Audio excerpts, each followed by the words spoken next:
Assalamualaikum warahmatullahi wabarakatuh. Perkenalkan kami kelompok 3 yang beranggotakan Bijak Akbar Prawira, Khairul Alwan, Deva Aditya, Desya Aulia Fitriadi, dan Dia Ramadina. Di video kali ini, kami akan membahas materi tentang psikologi Gestalt. Gestalt merupakan teori yang menjelaskan proses persepsi melalui perorganisasian komponen-komponen sensasi yang memiliki hubungan, pola, ataupun kemiripan menjadi kesatuan. Teori Gestalt ini beroposisi terhadap teori strukturalisme. Teori Gestalt ini cenderung berupaya mengurangi pembagian sensasi menjadi bagian-bagian kecil. Psikologi Gestalt berasal dari bahasa Jerman yang berarti menggambarkan konfigurasi atau bentuk yang utuh. Berikut ini adalah penjelasan dari masing-masing tokohnya. Saya Khairul ingin mempresentasikan tokoh Franz Brentano. Franz Brentano lahir pada 16 Januari 1838 di Marburg am Rhein, Jerman. Dia adalah keturunan keluarga intelektual Jerman Italia yang sangat religius. Pamannya Clemens Brentano dan bibinya Bettina von Arnim adalah di antara penulis terpenting dari antikisme Jerman, dan saudarinya Ludo Brentano menjadi ahli terkemuka di bidang sosial ekonomi.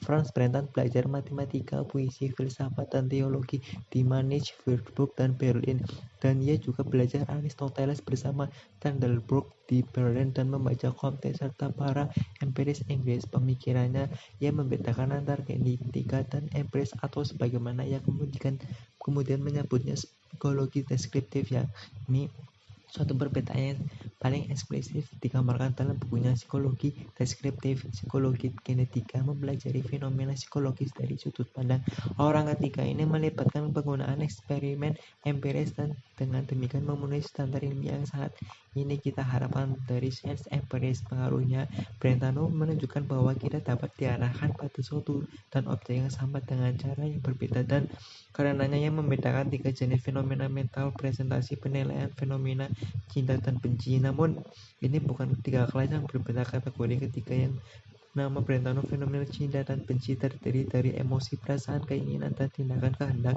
Dalam tindakan ini kita memiliki perasaan positif atau negatif terhadap suatu objek. Assalamualaikum warahmatullahi wabarakatuh. Halo semuanya, perkenalkan nama saya Desya Aulia Fitriadi dari kelompok 3. Saya di sini akan melanjutkan pembahasan mengenai tentang psikologi Gestalt. Tokoh yang saya pilih kali ini yaitu Ernst Mach. Ini lahir pada tanggal 18 Februari 1838 dan meninggal pada tanggal 19 Februari 1916 di Moravia, Austria. Keluarga beliau hidup di daerah terpencil. Ayahnya Johann mendalami sastra klasik dan tinggal dalam atmosfer keluarga yang sangat tertutup. Meski seorang individualis ekstrim, ayahnya sangat berpendidikan. Ayahnya berternak ulat sutera. Beda dengan ayahnya, ibu Mak ini lahir dari keluarga pengacara dan dokter yang menjadikan ibunya seorang pencinta musik dan puisi. Nah, sampai umur 14 tahun, pendidikan Mak ditangani langsung oleh ayahnya yang mengajarkan Mak ilmu sejarah, aljabar, dan geometri. Baru saat Mak berumur 15 tahun, Mak disekolahkan di sekolah umum di Vienna. Nah, disinilah ia mulai tertarik pada ilmu pengetahuan. Kemampuan Mak tergolong biasa-biasa saja, namun kemampuan intelektualnya muncul saat masuk ke Universitas Vienna. Di sana, ia belajar matematika, fisika, filsafat, dan sejarah. Semua mengantarkannya mendapatkan gelar doktor dalam bidang fisika pada tahun 1860. Nah, selanjutnya pemikiran beliau yaitu ia mempresentasikan karya papernya yang sangat revolusioner, yaitu Fotografische Fixierung der Dutch-Projektil in der Luft di Academy of Science di Vienna tahun 1887. Nah, dalam papernya Mach mempublikasikan fotografi pertama yang menunjukkan sebuah gelombang kejut yang dibentuk oleh peluru yang melesat melewati batas kecepatan suara. Yang sangat menakjubkan dari pekerjaan yang dilakukan Mach adalah caranya menangkap fenomena gelombang kejut. Padahal waktu itu baik komputer maupun peralatan elektronik belum ada. Teknik sederhana namun inovatif yang digunakan Mach adalah teknik shadow graph. Prinsip ini memanfaatkan adanya perubahan temperatur dan kerapatan udara saat terbentuknya gelombang kejut. Segala properti udara, baik temperatur maupun kerapatannya, akan naik secara tiba-tiba saat melewati gelombang kejut yang terbentuk pada peluru yang melesat menembus kecepatan suara. Yang sangat menakjubkan dari pekerjaan yang dilakukan Mach adalah caranya menangkap fenomena gelombang kejut. Ide menarik ini membangkitkan minat Einstein. Bahkan jika ia tidak sharing dengan pandangan tersebut, ia akan mengambil sebagai teorinya sendiri. Mach hingga akhir hayatnya tidak pernah menerima pemikiran tentang fisika atom dan kuantum serta teori relativitas. Mach juga pernah menerima sejumlah kritik akibat suatu pernyataan dari Vladimir Lenin yang belakangan menjabat sebagai pemimpin Uni Soviet. Berikut dari saya, terima kasih. Wassalamualaikum warahmatullahi wabarakatuh. Assalamualaikum warahmatullahi wabarakatuh. Perkenalkan, nama saya Bijak Akbar Prawira. Saya akan berpresentasi tentang Christian von Ehrenfels. Lahir pada 20 Juni 1859 di Rodown, Australia. Meninggal 8 September 1932 di Lithuania. Filsuf Australia dikenang karena pengenalannya tentang istilah Gestalt atau figur ke dalam psikologi untuk kontribusi pada teori nilai. Sebagai mahasiswa di Universitas Wina, Ehrenfels berada di bawah pengaruh Frans Berano dan Alexius Meinong. Ehrenfels yang memiliki lisensi untuk mengajar di Wina pada tahun 1888, pindah ke Praha pada tahun 1896 sebagai profesor filsafat yang luar biasa di Universitas Jerman di sana dan menjabat sebagai profesor biasa. Pemikiran Christian von idea Gestalt berakar pada teori oleh John Wolfgang von Goethe dan Ernst Mach. Max Wertheimer dianggap sebagai pendiri gerakan psikologi Gestalt. Konsep Gestalt sendiri pertama kali diperkenalkan dalam filsafat dan psikologi kontemporer oleh Ehrenfels dalam karya yang terkenal Bergestalt Qualitaten. Dalam perenungan dan kadang komponen lain juga diperlukan untuk pemahaman. Semua komponen yang disatukan membentuk Gestalt atau seluruh struktur. Dia memperluas prinsip yang sama ke logika dan teori bilangan. Kontribusi Christian von, dia menggunakan istilah Gestalt untuk merujuk pada data kompleks yang membutuhkan lebih dari sekedar pengalaman indera agar dapat dirasakan. Misalnya, pengalaman indera suara secara langsung tidak cukup untuk menandakan melodi bagi pendengaran, perenungan, dan terkadang komponen lain juga diperlukan untuk pemahaman. Terima kasih, ini video dari saya. Assalamualaikum warahmatullahi wabarakatuh. Assalamualaikum warahmatullahi wabarakatuh. Halo semuanya, perkenalkan nama saya Desya Fitriadi. Saya dari kelompok 3. Nah, saya di sini akan menjelaskan materi tentang Gestalt.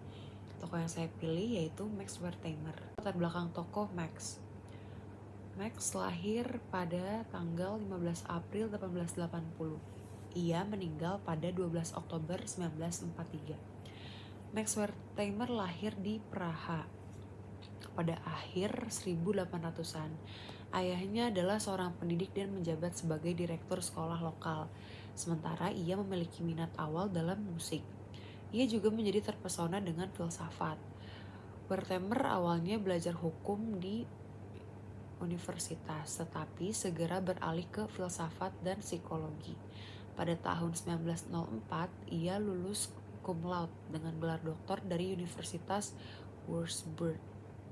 Setelah mengamati bagaimana kilatan lampu di stasiun kereta api menciptakan ilusi gerakan, ia menjadi semakin tertarik untuk mempelajari persepsi. Dia menyebut gerakan ini sebagai fenomena phi, yang merupakan prinsip yang sama yang menjadi dasar gambar bergerak. Saat berada di Institut Psikologi di Universitas Frankfurt, ia mulai bekerja dengan 2 asisten bernama Wolfgang Kohler dan Kurt Kofka. Ketiga pria itu menjadi rekan seumur hidup dan akan membentuk aliran pemikiran yang dikenal sebagai psikologi. Setelah bekerja sebagai profesor di Universitas Frankfurt selama beberapa tahun, Ia berimigrasi ke Amerika Serikat pada tahun 1933. Ia kemudian mulai mengajar di sekolah baru untuk penelitian sosial di New York City dan terus bekerja di sana selama dekade berikutnya. Selanjutnya yaitu pandangan Max Wertheimer. Max ini menjelaskan bahwa kita melihat orang, kursi, mobil, pohon, dan bunga. Kita tidak melihatnya sebagai deretan dan kontur dan serpihan warna. Medan persepsi kita adalah komposisi keseluruhan yang tertata atau gestalten, dan ini seharusnya dijadikan subjek penelitian psikologi. Jadi pandangan gestaltis adalah keseluruhan ini berbeda dari penjumlahan bagian-bagiannya, atau bisa dikatakan membagi-bagi berarti mendistorsi. Nah, kontribusinya untuk psikologi ini sebagai salah satu dari 3 pendiri psikologi Gestalt, Wertheimer memiliki pengaruh besar pada perkembangan psikologi serta pada subbidang tertentu, termasuk sensasi dan persepsi dan psikologi eksperimental. Nah, psikologi Gestalt terbentuk sebagai reaksi terhadap atomisme aliran pemikiran strukturalis. Tidak seperti strukturalisme yang berfokus pada pemecahan proses mental menjadi bagian-bagian terkecil yang mungkin. Psikologi Gestalt mengambil pendekatan holistik. Menurut para pemikir Gestalt, keseluruhan lebih besar daripada jumlah bagian-bagiannya. Dari aliran pemikiran ini muncul prinsip-prinsip Gestalt tentang organisasi perseptual. Kumpulan prinsip persepsi ini menjelaskan bagaimana objek yang kecil dikelompokkan bersama untuk membentuk objek yang lebih besar. Sekian materi dari saya. Terima kasih. Wassalamualaikum warahmatullahi wabarakatuh. Assalamualaikum warahmatullahi wabarakatuh. Perkenalkan, saya Deva Aditya. Di sini saya akan melanjutkan pembahasan tentang tokoh psikologi Gestalt. Tokoh yang saya bawa adalah F. Kruger. Pada tahun 1924, Kruger memperkenalkan pada dunia psikologi istilah Gänze di Leipzig. Gänze berasal dari kata Jerman Das Ganze yang berarti keseluruhan.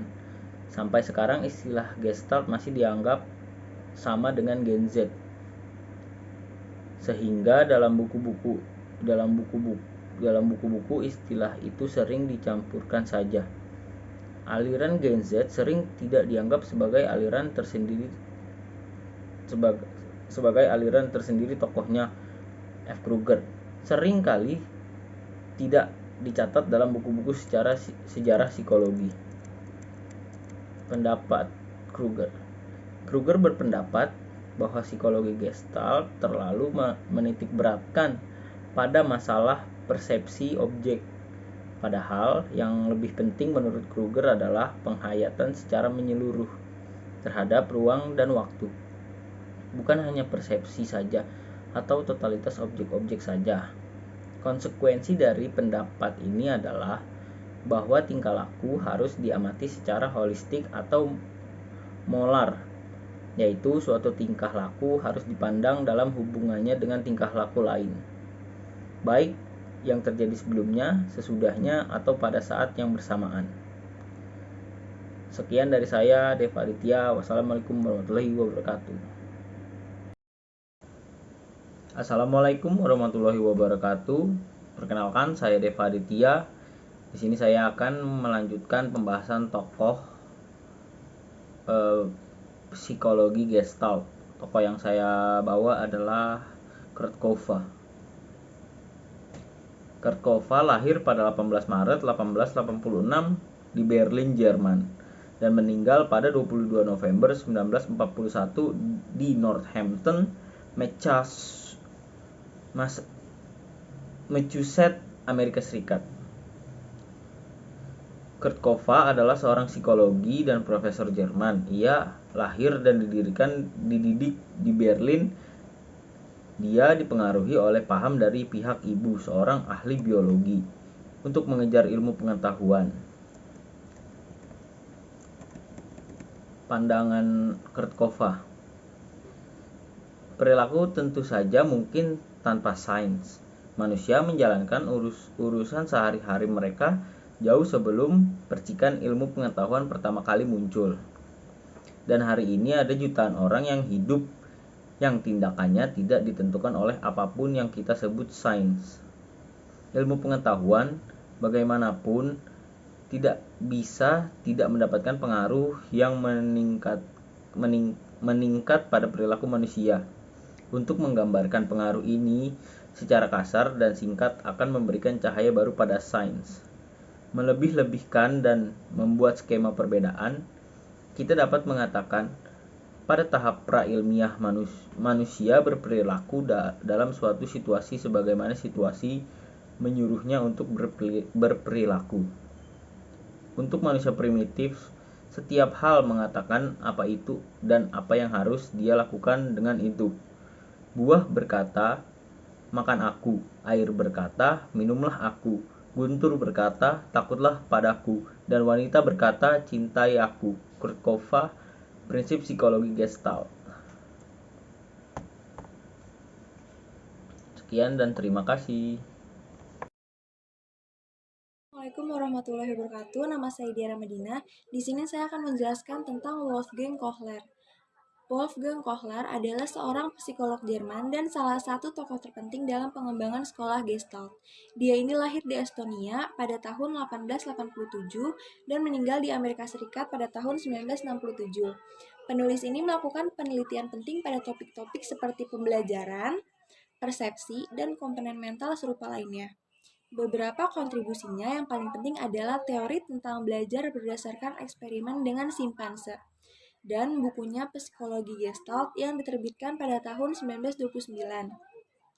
Karena kritiknya yang terbuka terhadap pemerintahan Adolf Hitler, Kohler melarikan diri ke Amerika Serikat, di mana ia terus mengajar hingga beberapa tahun sebelum kematiannya.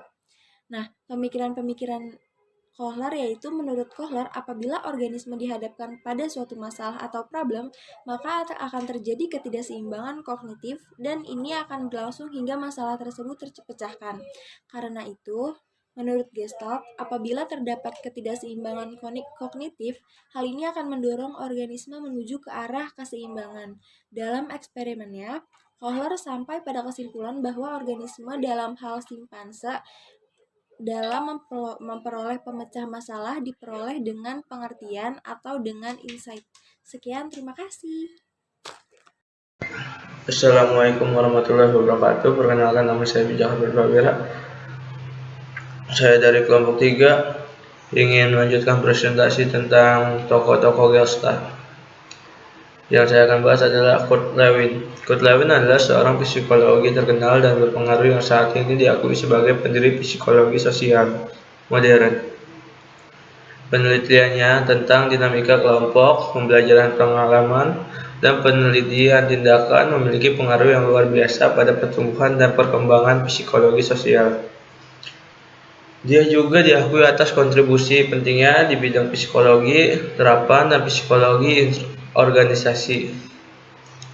Dalam tinjauan tahun 2002 terhadap beberapa psikologi paling berpengaruh di abad ke-20, Kurt Lewin menduduki peringkat ke-18 sebagai psikologi paling termuka. Kurt Lewin lahir pada tahun 9 September 1890 di desa Mogilno, Prusia, sekarang bagian dari Polandia. Dia adalah anak kedua dari 4 bersaudara, dibesarkan dalam keluarga Yahudi kelas menengahnya. Ayahnya memiliki sebuah toko kelontong kecil dan pertanian. Teori Kurt Lewin mengembangkan teori yang menekankan pentingnya kepribadian individu, konflik interpersonal, dan variabel situasional. Teori lapangan Kurt Lewin mengusulkan bahwa perilaku adalah hasil interaksi dari individu dan lingkungan. Teori ini memiliki dampak besar pada psikologi sosial, mendukung gagasan bahwa sifat-sifat individu kita dapat di lingkungan berinteraksi untuk menyebabkan perilaku. Kontribusi Kurt Lewin Kurt Lewin berkontribusi pada psikologi Gestalt dengan memperluas teori Gestalt dan menerapkan pada perilaku manusia. Dia juga salah satu psikolog pertama yang secara sistematis menguji perilaku manusia, mempengaruhi psikologi eksperimental, psikologi sosial, dan psikologi kepribadian. Terima kasih. Wassalamualaikum warahmatullahi wabarakatuh. Assalamualaikum warahmatullahi wabarakatuh.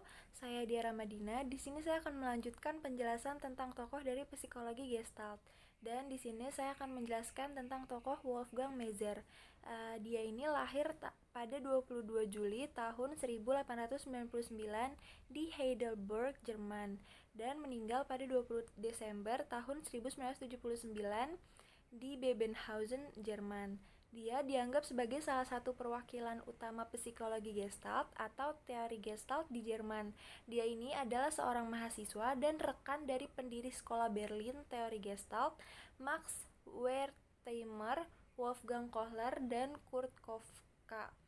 Dia ini menjadi asisten dari Max Wertheimer di Frankfurt atau Main pada 1930-an dan penggantinya ketika Nazi memaksa Wertheimer ini keluar.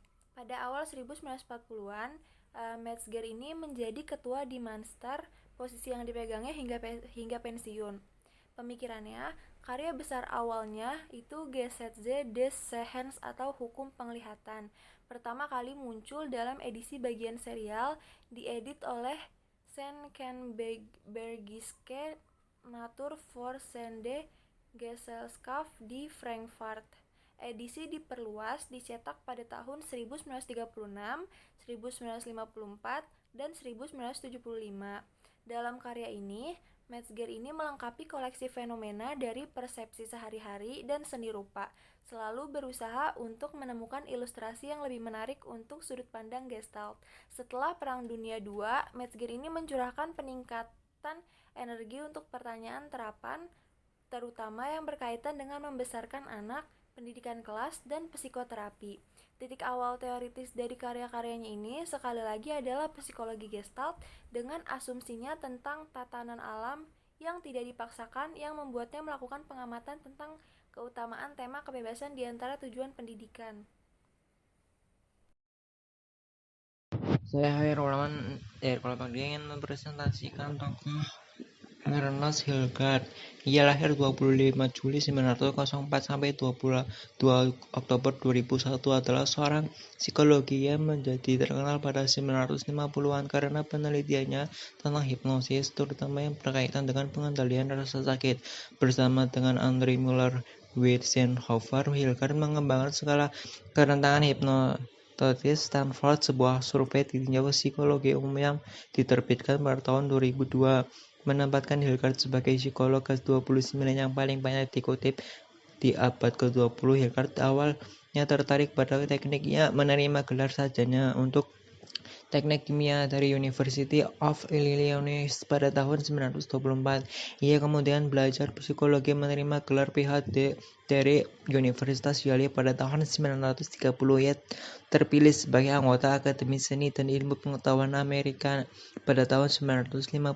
Pemikirannya menurut Ernst Hildgard ada 6 ciri-ciri belajar pemahaman insight, yaitu 1. Pemahaman dipengaruhi oleh kemampuan dasar, 2. Pemahaman dipengaruhi oleh pengalaman belajar yang lalu, 3. Pemahaman tergantung kepada pengaturan situasi, 4. Pemahaman didahului oleh usaha coba-coba, 5. Belajar dengan pemahaman dapat diulangi, dan 6. Suatu pemahaman dapat diaplikasikan bagi pemahaman situasi lain.